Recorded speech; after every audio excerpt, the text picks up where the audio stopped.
Bilanggo sa dagat na apoy, di makahinga sa init na dumadaloy.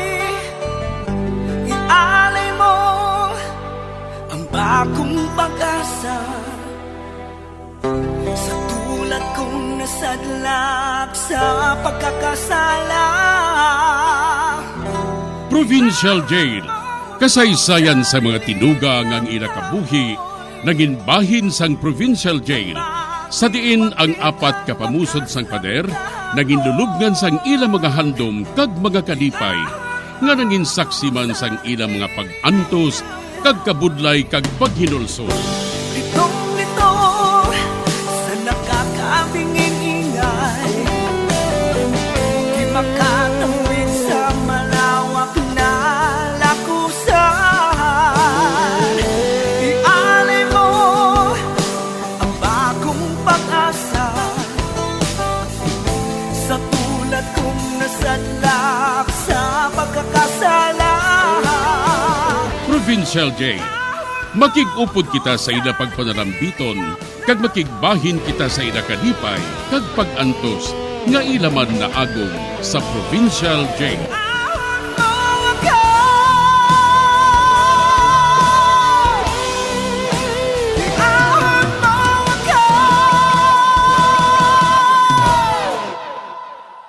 Bilanggo sa dagat na apoy, di makahinga sa init na dumadaloy. Ialay mo ang bagong pag-asa sa tulad kong nasadlak sa pagkakasala. Sa liwat maing adlaw sa inyo tanan mga palangga na mga tagparamati, sa karon nga adlaw padayuno naton ang sulat, nga ginatagan naton sang kabuhi, diri sa ato panatuntunan, Provincial Jail. Ahon mo ako sa nagkiliyap na apoy, na aking matikman ang tamis ng sandali. Bahin sang nagligad, si Junjun Bangkaya ang ginasuspikan sang mga pulis nga nagpatay sa kay Miss Gold. Samtang, nag-abot na ang findings ang forensic nga si Miss Gold napatay sa kalalangan sang overdose. Diri sini nga bahin, padayonon ko ang akon pagsaysay diri sa Provincial Jail. Suno sa mga findings ni Marcial, napatay ang matuod nga amay ni Paul sa heart attack. Apang antes na, ginpasulod ini sa ospital para sa mga buwang. Isa kagabi, nagwa ang amay ni Paul sa ospital, kag nagdrodalagan sa palibot nga wala sa bayo. Ginbutangan siya sa straight jacket, apang nagpalangurog siya, samtang nagapamersang nga makabuhi. Kagamoy na ang rason kung nga agin heart attack siya.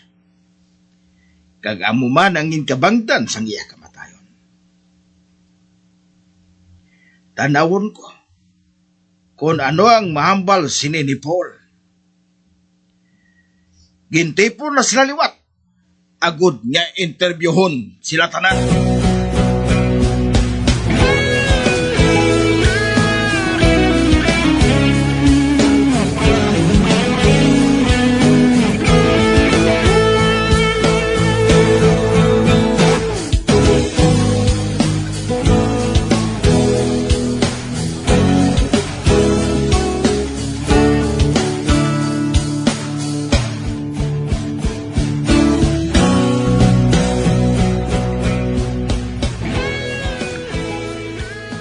Ang ako namay, ara sa gusto niya nga kaisipan, sa wala pa mag-abot ang ila diborsyo.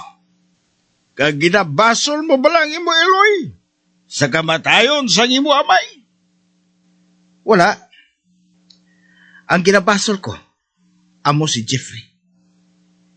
Ginabala niya nga akong Eloy, nga kung magpasugot siya,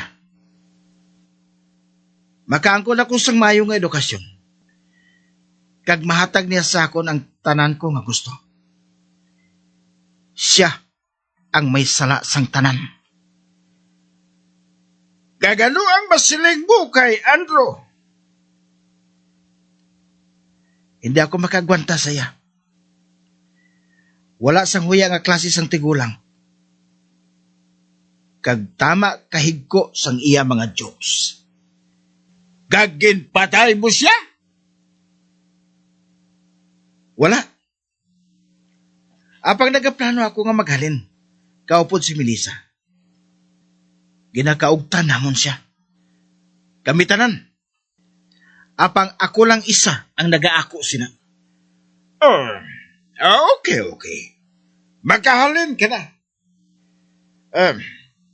Samson, dala din si Miss Betty kag si Angela.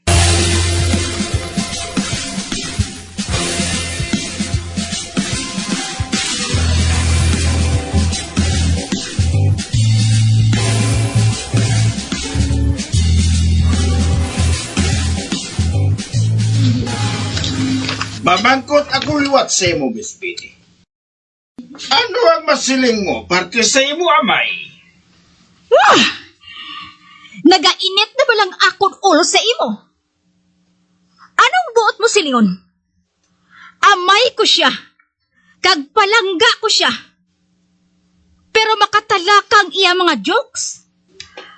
Kag ako kag si Angel, hindi magkadto diri. Kung wala kami makahibalo nga tagumatayo na siya. Di wala ka sang konsensya nga superintendent. Hindi inahusto nga ipamangkot sa isa ka anak nga bag-o lang mapatay ang amay. Oo. Wala ko siya magustuhi. Apang palangga ko siya. Wala namon maluyagi ang iya mga jokes. Nag-estar kami ni Betty diri sa sunod sang 20 ka tuig. May balay bakasyonan kami sa isa ka syudad. Kanang pamilit si Betty na mag-estar dito. Nagpasugot man ang amon amay. Kamu nga duwa wala sang bana. Kag may labot wala kamo sa butang ngay na. Makasiling ako nga matodi na. Kada may lalaki nga magkadto sa balay, may ginahimong a jokes ang amon amay. Kag wala na sila nagabalik.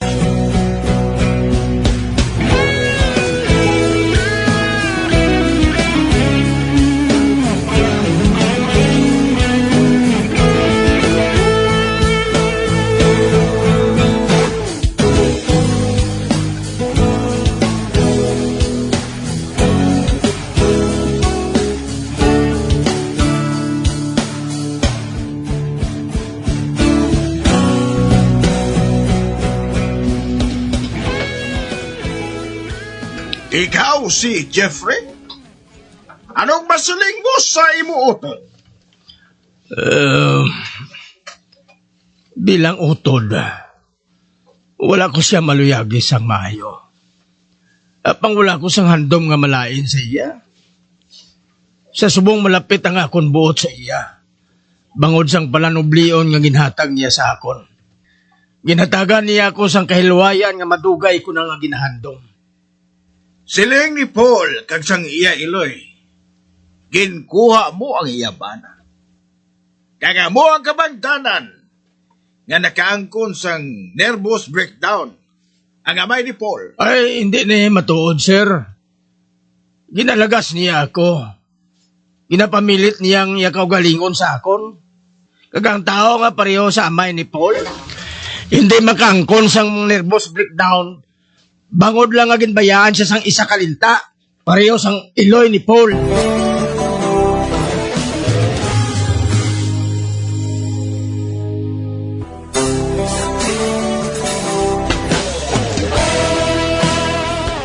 Amo na lang ang kakibot ni Enrico kag sa mga detektive sang masapuan na lang nila si Miss Gold nga patay na ini sa iya hunot. Kag bisan ang mga pulis wala sang nakita nga palatandaan sang hinali niya nga kamatayon. Sa pagpadayon ko pagiit. Para na si Enrico. Saan pa ba na matapos ang pag-interview sa mga pulis sa aton po? Natak-an na gid ako. Arin ang kape, ho. Ibutang ko din sa lamisa, ha?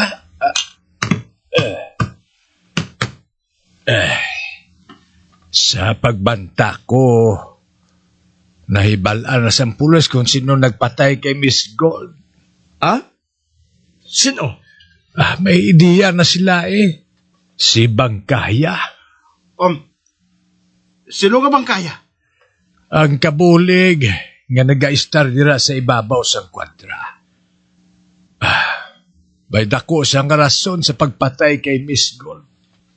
Apang nangapat yun ni Bangkaya si Papa Andrew. Nagadumot kay Mr. Andro. Si Bangkaya nga ina, bangon. Ginhimuan siya ni Sir Andro sang masakit nga lahog. Ano nga nahog? Manugbata sadto ang asawa ni Bangkaya. Gindala nila sa ospital ang iya asawa. Apang wala gintugti ni Mr. Andro si Bangkaya nga magbantay sa ospital. Bangod madamo sang ulubrahon dire sa mansyon. Sang nagbata ng iya asawa, nalipay gid si Bangkaya kay makita na niyang iya anak. Gintukis niyang habol nga nagatabon sa bata. Kag amo na lang ang iya kakulba sang makita niya nga hindi bata ang natabunan sa habol, kundi isa ka amo. Nakibot man ang asawa ni Bangkaya. Kani nadulaan ini sa nganimo, kag natumba ini, kag ang ulo nakatupagid sa matig-ang butang. Kani nalipong ini, kag nakaangkon sang halit ang iya utok. Ginpasulod niya ang iya asawa sa ospital. Kag si Bangkaya naman, ginhandom niya nga patyon si Mr. Andro. Apang dako nga kwarta ang ginhatag ni Mr. Andro bilang bayad sa mga lahog nga ginbuhat niya sa kay Bangkaya. Kag hindi lang ina. Isa ka adlaw, nakabugtaw na lang si Bangkaya nga may lalaki nga ginahulid ang iya asawa. Gali kay ang lalaki nga to isa lang kadami. Kag daw nagbuang liwat ng asawa ni Bangkaya, apang si Mr. Andro yan nagatuwad-tuwad ginsang tubag nga kadlaw sa higad. Kag liwat, nagbayad naman sang dako nga kwarta si Mr. Andro sa halit nga ginhatag niya sa mag-asawa. Amo man lang gali na. Ang iya kabulig, amo may dako nga rason agad niya patyo ng iya galon. Hindi kay kita among ginatari-tari sang usisa sa mga pulis nga ina. Pero nagasige gihapon sa pagserbisyo ang mag-asawa nga ina kay Mr. Andro. Madamo na sila sang kwarta ginbayad ni Andro. Kung tanay naghalin na lang sila. Nakalikaw pa sila sang lahog ni Mr. Andro. Isa pa, wala sila nagabayad sa renta. Kag libre sila tanan. Amo na gani nga nagpabilin sila. Kay ti wala man kunugin na pamulot ang kwarta. Sustiniro na lang nila ang mga lahog ni Mr. Andro. Kag subong nakita ko nga ginaupdan na sang duha ka pulis si Bangkaya pakanto sa mansyon para interbihon ni superintendent. Sa ano may balansang pulis nga dapat suspitsahan si Bangkaya? Tungod kay Pulis Marshal. Amo gali nga mas maayo nga pulis si Pulis Marshal? Husto ka. Kung mo sila. Base kung mag-ako ni si Bangkaya, nga siya man ang nagpatay kay Miss Gold. Ambot lang, sir. Pero may maayo nga balita nga nag-abot. Ano nga balita? Nag-abot ng findings sa forensic.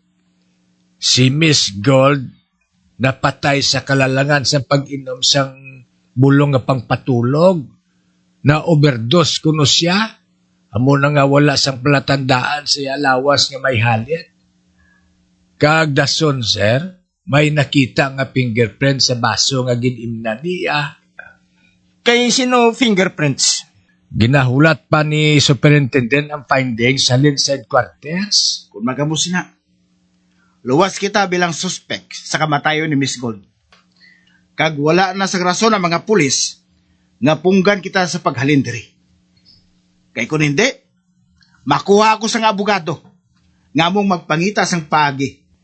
Agod, hindi kita mapriso diri. Tob-tob matapos ang pagpangusisa sang nagakatabo nga murder diri.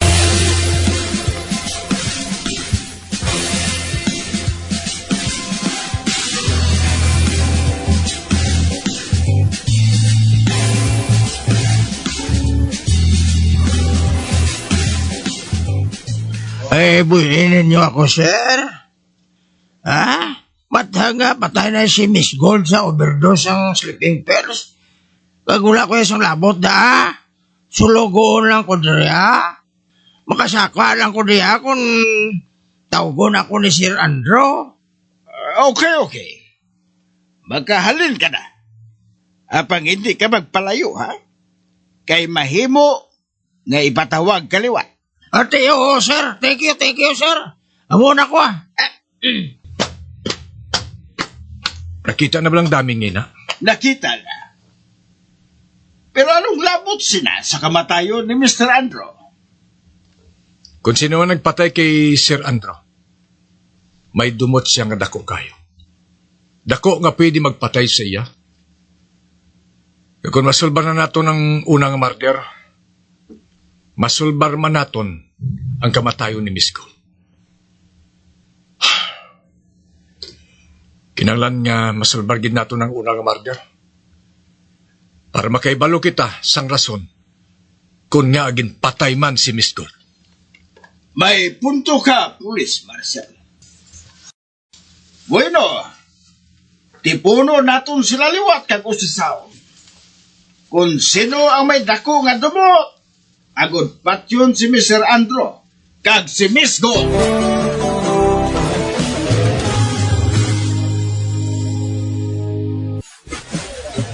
Gigilan ko na agad na ako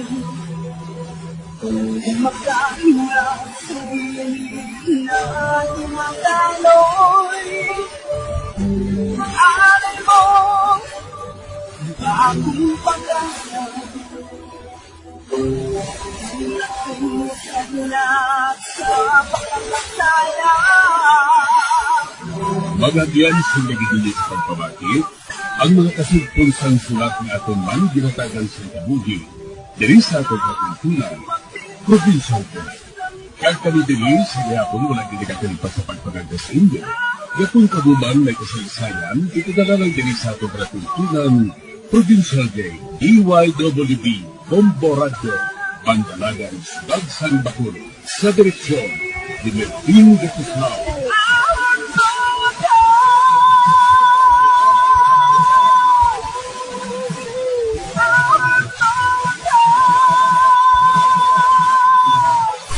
Bombo Radio Philippines.